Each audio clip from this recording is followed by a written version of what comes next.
Bismillahirrahmanirrahim. Assalamualaikum warahmatullahi wabarakatuh. Innal hamdalillah nahmaduhu ta'ala wa nasta'inuhu wa nastaghfiruh. Wa na'udzu billahi min shururi anfusina wa sayyiati a'malina. May yahdihillahu fala mudilla lahu wa may yudlilhu fala hadiya lahu. Asyhadu an la ilaha illallah wahdahu la syarika lah wa asyhadu anna Muhammadan 'abduhu wa rasuluh. Ya ayyuhalladzina amanu taqullaha haqqa tuqatih wa la tamutunna illa wa antum muslimun. Amma ba'du. Hadirin ikhwah sekalian dimuliakan Allah Subhanahu wa taala. Alhamdulillah, segala puji dan rasa syukur kita panjatkan kehadirat Allah. Di pagi hari ini kita akan masuk kepada materi kita yang pertama. Dan ini merupakan kitab dasar kita yang pertama. Sengaja kita pilih kitab tafsir kalimat tauhid, mengingat isinya yang juga menyentuh persoalan yang sangat mendasar sekali dan to the point, yaitu tentang arti dari kalimat la ilaha illallah dan gambaran orang-orang musyrikin dulu, bagaimana kesyirikan mereka kepada Allah Subhanahu wa taala. Sebenarnya bisa juga kita mulai dari kitab seperti Ushul Tsalatsa atau Al-Qawaidul Arba'. Namun mungkin kitab ini sudah sering dibahas dan banyak dari ustadz-ustadz yang concern dalam pembahasan tauhid yang membahasnya. Adapun kitab tafsir kalimat tauhid ini, dia juga salah satu dari karya Imam Al-Mujaddid rahimahullahu taala. Dan padanya terdapat keterangan yang bagus dan permisalan-permisalan yang sangat tepat sekali, dan penggambaran tentang kondisi kesyirikan yang musyrikin di zaman Nabi SAW dengan penggambaran yang cukup gamblang. Maka dari situ kita pilih kitab tafsir kalimat tauhid ini sebagai pelajaran kita yang pertama dalam upaya kita memahami persoalan at-tauhid. Dan kitab tafsir kalimat tauhid ini nggak banyak, hanya beberapa lembar, dan acuan yang saya pegang adalah syarah dari Syekh Shalih Fauzan hafizahullah taala. Hanya saja di sini kita nggak akan bacakan syarahnya, namun saya akan menyampaikan pemahaman yang termuat dalam syarah tersebut, ya, dengan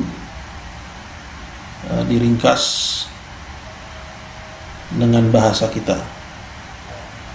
Ya, saya harap dengan cara seperti itu kita tidak terlalu makan waktu yang panjang biidznillah dalam menamatkan kitab tafsir kalimat tauhid ini. Baiklah, ikhwah sekalian dimuliakan Allah Subhanahu wa taala, dalam kitab yang saya pegang, yaitu kitab silsilah yang merupakan kumpulan rasail, yaitu kumpulan risalah-risalah kecil yang ditulis Syekh Muhammad bin Abdul Wahab dan disyarah oleh Syekh Shalih Al-Fauzan. Kitab tafsir kalimat tauhid ini ada di halaman yang ke-129. Adapun diktat yang antum pegang itu adalah hasil dari terjemahan kami dan disusun ulang oleh Ustaz Fadil. Nah, diktat itu bisa menjadi acuan bagi antum untuk mengikuti kajian-kajian yang kami berikan di grup WhatsApp ini. Semoga Allah Subhanahu wa taala mudahkan langkah kita dalam menyebarkan agama Allah, utamanya persoalan tauhid, sehingga banyak orang yang memahami apa itu Islam, sehingga memeluknya, dan apa itu kesyirikan dan meninggalkannya. Amin ya rabbal alamin. Kita masuk. Bismillahirrahmanirrahim. Su'ila Syekh Muhammad bin Abdul Wahhab rahimahullahu taala an ma'na la ilaha illallah. Syekh Muhammad bin Abdul Wahhab ditanya tentang makna la ilaha illallah. Jadi para ulama rahimahullah, mereka menulis karena kebutuhan. Biasanya karena memang belum ada yang menulis dalam topik itu, atau karena memang ada permintaan. Ini bisa kita lihat seperti misalnya risalah Aqidah Wasithiyah, begitu juga seperti misalnya kitab Tathhirul Al-I'tiqad karya As-San'ani, begitu juga dalam ilmu fikih seperti misalnya Matan Abi Syuja', dan banyak lagi. Artinya para ulama rahimahumullah, mereka menulis buku itu bukan takatsuran, bukan agar dianggap sebagai penulis yang produktif, bukan sama sekali, melainkan karena memang ada kebutuhan. Nah, beliau yaitu Syekh Muhammad bin Abdul Wahhab rahimahullah taala, di sini disebutkan beliau ditanya tentang makna la ilaha illallah, fa ajaba biqaulihi, maka beliau menjawab, dan jawabannya sebagai berikut. Qala i'lam rahimakallah ta'ala anna hadhil kalimah hiya al-fariqatu bainal kufri wal islam. Tahuilah, semoga Allah merahmatimu. Nah, ini gaya dari Syekh Muhammad bin Abdul Wahhab dalam banyak rasailnya. Benar, beliau selalu memancing perhatian dengan ketahuilah, dengan ucapannya ketahuilah. Kemudian diikuti dengan doa. Ini menunjukkan bahwa dalam mendakwakan tauhid, seorang dai harus tadarru' ila Allah.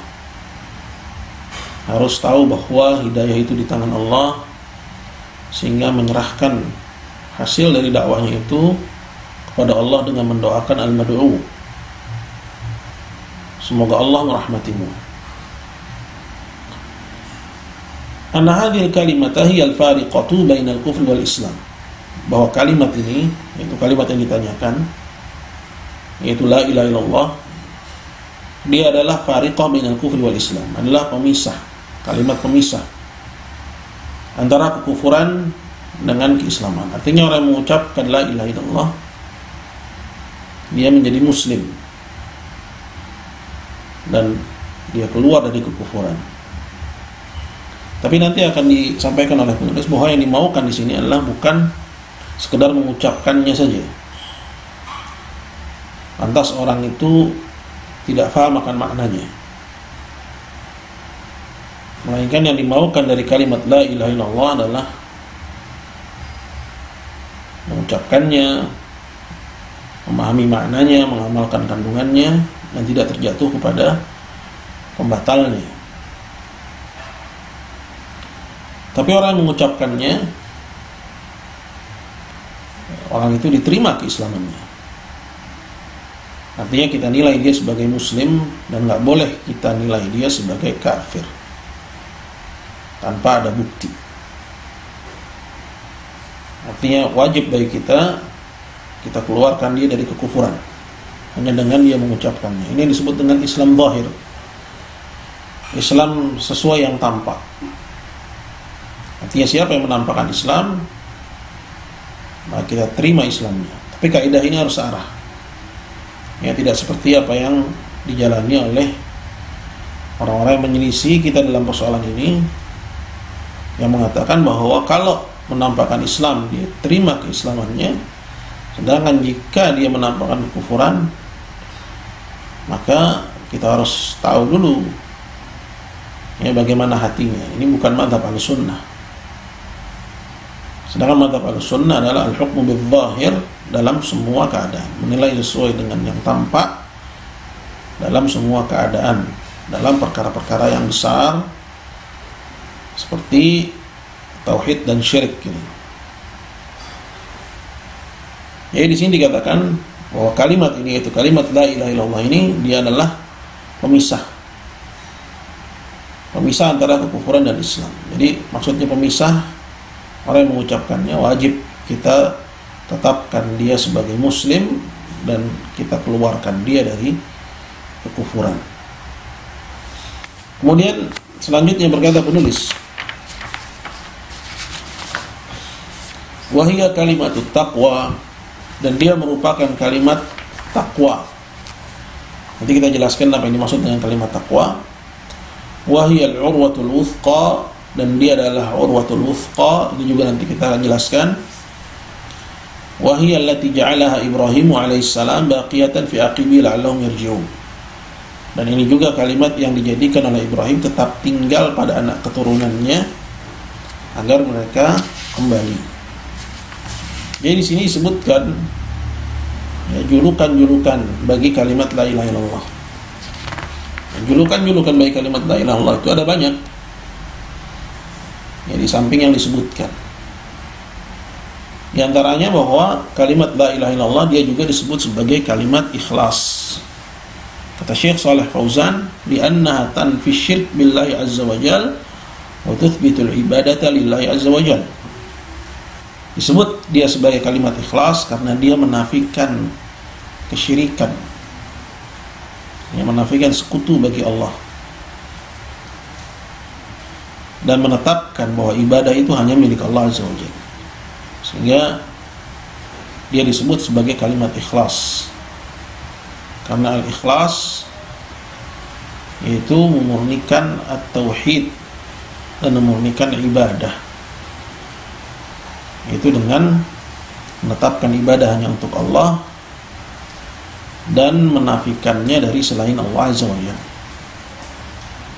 Kemudian dia juga disebut sebagai kalimat taqwa, seperti yang terdapat dalam surat Al-Fatah ayat 26. Allah Jalla wa'ala mengatakan, wa alzamahum kalimatat taqwa wa kanu ahaqqa biha wa ahla. Dan Allah tetapkan kepada orang yang beriman kalimat taqwa. Maksudnya adalah kalimat la ilaha illallah. Karena kata Syekh Shalih Fauzan, li'annaha taqi, ya, taqwa dari kata taqi. Karena kalimat ini taqi, yaitu melindungi man qalaha, orang yang mengucapkannya, mukhlisan dengan ikhlas lillahi azza wa jal, hanya mengharap wajah Allah azza wa jal, taqihi minan nar, melindunginya dari jilatan api neraka. Wa li'annaha taqtadi a'malal birri, dan juga menumbuhkan amalan-amalan kebajikan. Ya, taqwa hiya a'malul birri wa ta'at, karena ketakwaan adalah amalan kebajikan dan ketaatan-ketaatan. Simpulannya dia disebut sebagai kalimat takwa. Yang pertama dari sisi bahasa, bahwa takwa artinya pelindung. Orang yang mengucapkannya berarti dia telah melindungi dirinya dari jeratan api neraka. Kemudian dari konsekuensi ketakwaan, bahwa orang yang bertakwa kepada Allah itu artinya orang yang melindungi dirinya dari jilatan api neraka dengan mengerjakan amalan-amalan yang diperintahkan dan meninggalkan amalan-amalan yang dilarang, yang mana itu adalah buah dari kalimat la ilaha illallah. Ya, nanti lebih jauhnya lagi kita akan bahas bahwa tauhid itu membuahkan amal. Dia bukan hanya klaim, sallallahu alaihi wasallam wal afiyah. Ya, bukan hanya pengakuan sebagaimana dikatakan oleh Al-Imam Al-Hasan Al-Basri, ya, al-iman laisa bitamanni wala bitahalli walakin ma waqara fil qalb wa saddaqathu al-amal. Iman itu bukan suatu yang diimpikan dan bukan hanya sekedar hiasan, melainkan dia adalah yang tertanam dalam dada dan membuahkan amal. Iman yang dimaksud tentunya adalah landasan iman yang utama, yaitu ucapan seorang ya la ilaha illallah. Kemudian yang ketiga, dia disebut juga sebagai urwatul wuthqa. Al-urwah artinya tali, al-wuthqa yang kuat, ya, wathiqah, tali yang amat kuat. Ini yang Allah sebutkan dalam Al-Quran di ayat yang ke-256 dari surat Al-Baqarah. Allah berfirman, "Faman yakfur bit-taghut wa yu'min billah." Orang siapa yang kufur kepada taghut dan dia beriman kepada Allah, faqad istamsaka bil urwatil wuthqa, berarti dia telah berpegang dengan urwatul wuthqa,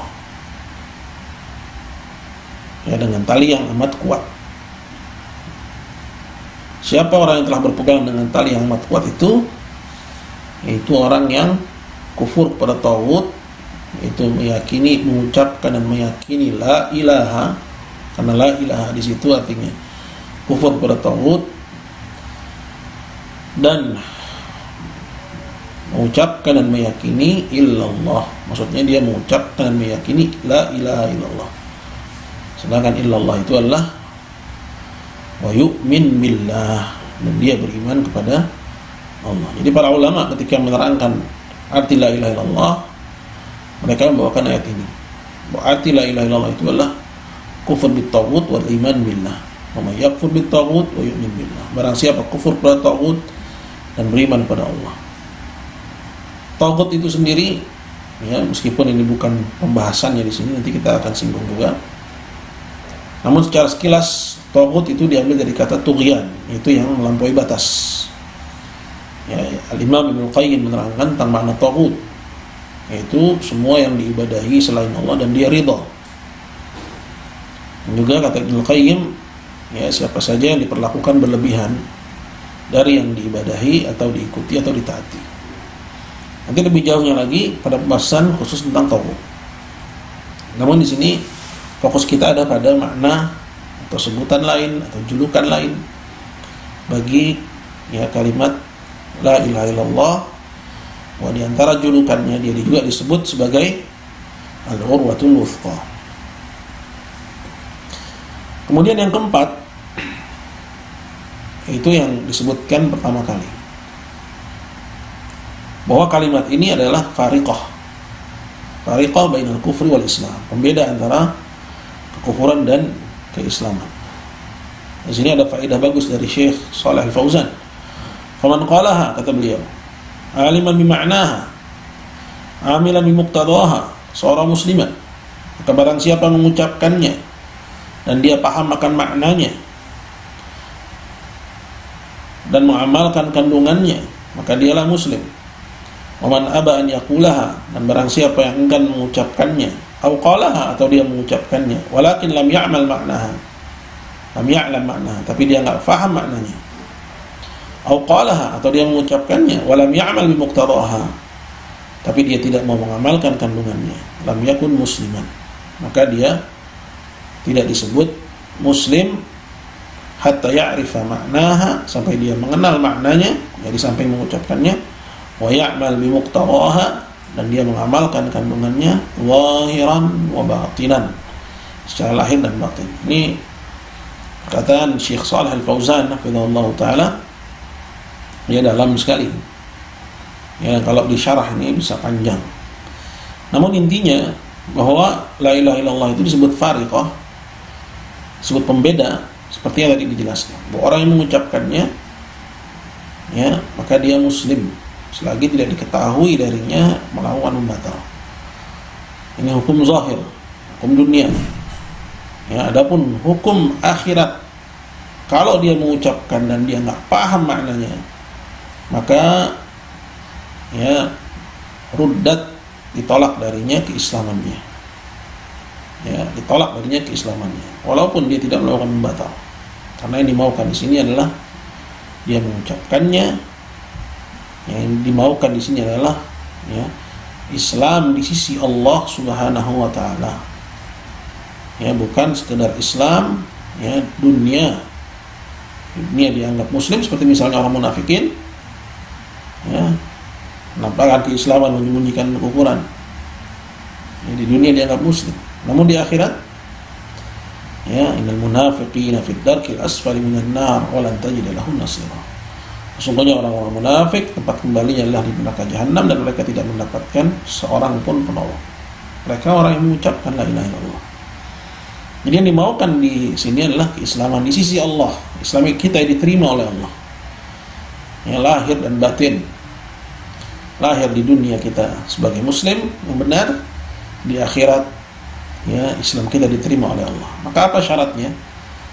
Yaitu mengucapkannya, mengamalkan, memahami maknanya, mengamalkan kandungannya, ya, dan tidak mendatangkan salah satu dari pembatalnya. Ya, itu mengucapkan la ilaha illallah, paham apa maknanya, mengamalkan kandungannya berupa nafi dan itsbat. Ya, mana itu adalah rukun dari la ilaha illallah. Nanti kita akan bahas juga. Dan dia menjaga dirinya sampai mati, tidak terjatuh kepada salah satu dari pembatalnya.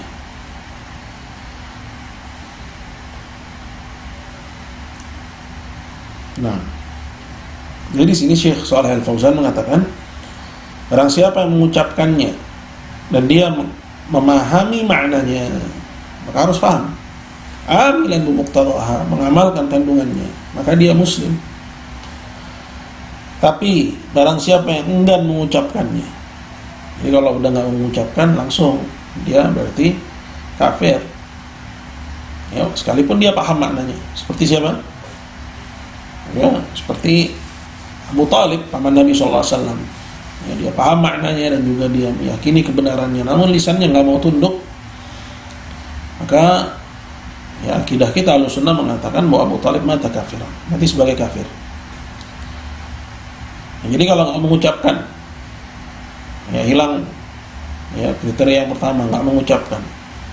Sekalipun dia paham, sekalipun dia meyakini kebenarannya, bahkan sekalipun dia mengamalkan, tapi lisannya tidak mau tunduk mengucapkan, maka dia statusnya non muslim. Atau dia mengucapkan tapi dia nggak mengetahui maknanya. Ini banyak dari orang yang mengaku muslim, ya mengucapkan bahkan ribuan kali di satu majelis, namun dia membatalkannya siang dan malam. Ya, dia juga bukan muslim. Orang yang mengucapkannya namun nggak mengamal, tidak memahami maknanya. Cuma persoalan memahami maknanya. Ya, lisannya mengucapkan la ilaha illallah, namun dia nggak paham maknanya. Dari mana kita tahu dia nggak paham? Kalau dia tidak mengutarakan dengan lisannya, atau dia tidak melakukan pembatalnya, kita nggak akan tahu. Maka kalau kita nggak punya bukti, kita hukumi sesuai yang dia ucapkan, dia muslim. Baru kapan dia menampakkan kekufuran, di situ diyakini dia kafir. Atau qalaha wa lam ya'mal bi muqtadaha, atau dia mengucapkannya namun dia tidak mengamalkan kandungannya berupa nafi dan itsbat. Seperti dia yang menetapkan ibadah untuk selain Allah di samping Allah, maka ini dalil bahwa dia tidak memahaminya dan tidak mengamalkan kandungannya sekalipun dia mengucapkannya. Lam yakun musliman, dia nggak dianggap sebagai muslim. Ya, sampai kapan dia baru dianggap muslim? Sampai dia mengucapkannya, memahami maknanya, mengamalkan kandungannya, dan tidak terjatuh kepada satu pun dari pembatal la ilaha illallah. Ya, ini yang bisa saya sampaikan. Ya, insyaallah kita lanjut pada sesi berikutnya. Sallallahu alaihi wasallam Muhammadin wa ala alihi wasallam wa jazakallahu khairan.